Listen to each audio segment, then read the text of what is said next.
Hello guys, welcome back to my YouTube channel creative commerce. आज हम अपने debentures का चैप्टर आगे कंटिन्यू करेंगे। इससे पहले हमने देखा था कि हम डिबेंचर्स को as a consideration again cash issue करके तो उसकी एनपीज क्या बनती है। आज हम देखेंगे कि जब हम अपने डिबेंचर्स को एज अ कोलेक्टिवल सिक्योरिटी इशू करके तो उसमें क्या ट्रीटमेंट किया जाता है। उसका कोलेक्टिवल सिक्योरिटी का यहाँ पे मतलब है कि एज अ सेकंड सिक्योरिटी। जैसे आप गए बैंक के पास, मतलब आपसे मेरा मतलब है कि कंपनी है, ये कंपनी गई बैंक के पास, ठीक है। कंपनी ने बैंक ने कंपनी को लोन दिया है, मान लो 5 लाख का लोन दिया है बैंक ने कंपनी को, ठीक है। तो उसके बदले कंपनी को भी तो बैंक के पास कुछ रखना पड़ेगा एज ए सिक्योरिटी, है ना।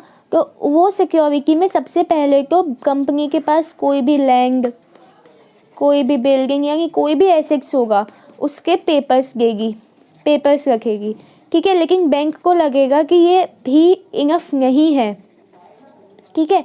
तो कंपनी क्या करेगी, बैंक को डिबेंचर्स देगी।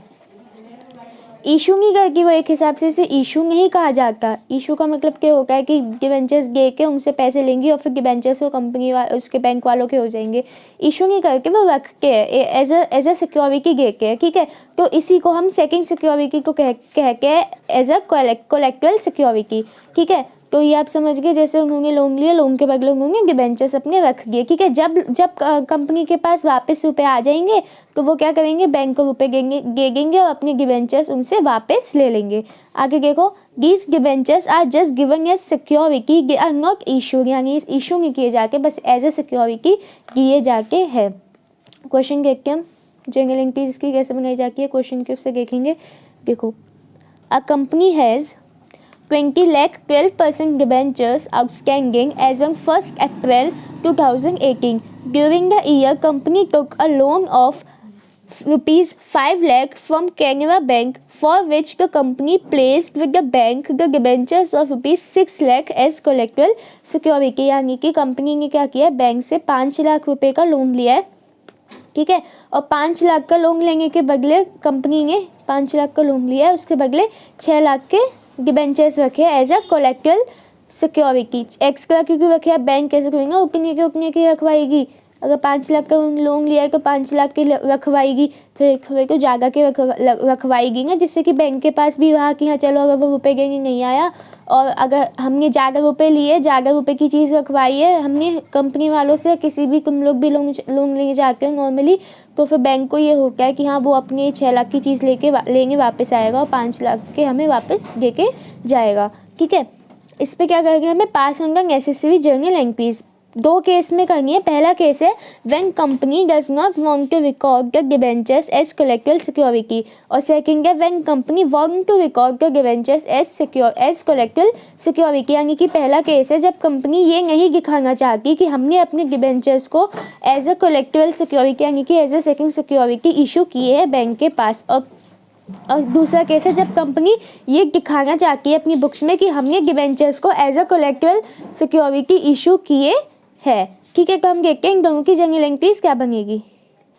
देखो, अब हम इनकी एंट्रीज देखेंगे, इनकी एंट्रीज कैसे बनेगी।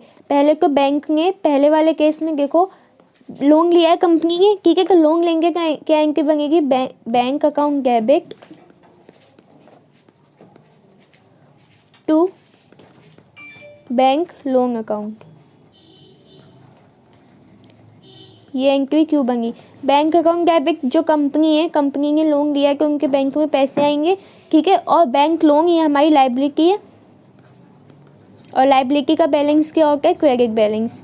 तो इसीलिए इसको क्रेडिट किया गया है। मैंने आपको समझा भी कि साथ के साथ की एंट्री क्यों बनाई गई है, ठीक है। और कितने का लोन लिया है, 5 लाख का, ठीक है। ये हो गया आपके पहले केस की एंट्री इतनी, क्योंकि आपका पहला केस क्या था कि जब कंपनी नहीं दिखाना चाहती कि उसने एज अ कोलेक्टिवल सिक्योरिटी इशू की है, जब नहीं दिखाएंगे उसे तो बस वो उसी की एंट्री बनाएगी कि उसने बैंक से लोन लिया है, ठीक है। तो बैंक से लोन लेने की एंट्री उसकी बन गई ये, ठीक है। अब हम देखेंगे अपने सेकंड केस की। सेकंड केस में क्या है, उसे दिखाना है, ठीक है। तो सेकंड केस में भी देखो पहली एंट्री तो सेम होगी, लोन लेने की एंट्री तो सेम बनेगी यही, ठीक है। एक एंट्री और इंक्रीज हो जाएगी सेकंड केस में, जो कि है आपकी इशू करने की, यानी कि दिखाने की बैंक को कि हमने बैंक में अपनी जो डिबेंचर्स है वो एज ए सिक्योरिटी रखे हैं, ठीक है। तो उसकी एंट्री क्या बनेगी हमारे पास, अब हमें दिखाना है, ठीक है, हमें बैंक को देंगे हैं, तो जो हम डिबेंचर्स इशू करेंगे बैंक को वो कहाँ से करेंगे, डिबेंचर सस्पेंस अकाउंट से। तो क्या होगी, debentures suspense account debit to debentures account. और कितने के हम रख रहे हैं, 5 लाख का लोन ले रहे हैं और 6 लाख के debentures as a collective security हम रख रहे हैं। तो यहाँ पे क्या लिखा जाएगा, 6 लाख, ठीक है। तो ये होगी आपकी एंट्री, यानी कि पहला केस आपका जो है जिसमें आपको ये दिखाना है बैंक कंपनी वालों को कि उन्होंने, जिसमें कंपनी वालों को नहीं दिखाना कि उन्होंने अपनी डिबेंचर्स को कोलेक्टरल सिक्योरिटी की तरह इशू किए, तो उन्होंने बस यही वाली एंट्री बनाई अपनी जिसमें उन्होंने बैंक से लोन लिया है, ठीक है, जो कि हमारे पास bank account debit to bank loan account, ठीक है। सेकंड वाले केस में जब उन्हें दिखाना है तो उन्होंने एक तो ये वाली एंट्री बनाई bank account debit to bank loan जिसमें उन्होंने लोन लिया, और फिर उन्होंने सेकंड एंट्री बनाई है अपने डिबेंचर्स बैंक को देने की एज अ कोलेक्टरल सिक्योरिटी, ठीक है। तो ये एक छोटा सा टॉपिक था हमारे पास इस वाले चैप्टर में। इसके बाद आपका एक टॉपिक और बचा है इसमें, इंटरेस्ट ऑन डिबेंचर्स का टॉपिक, ठीक है, वो हो जाएगा। उसके बाद अपने नेक्स्ट चैप्टर शुरू होगा, रिडेम्पशन ऑफ डिबेंचर्स। तो ये वीडियो यहीं पे ख़त्म करके, अगर वीडियो पसंद आई है तो इसको लाइक कीजिएगा, चैनल को सब्सक्राइब कीजिए और कमेंट करके बताइए कि वीडियो कैसी लगी।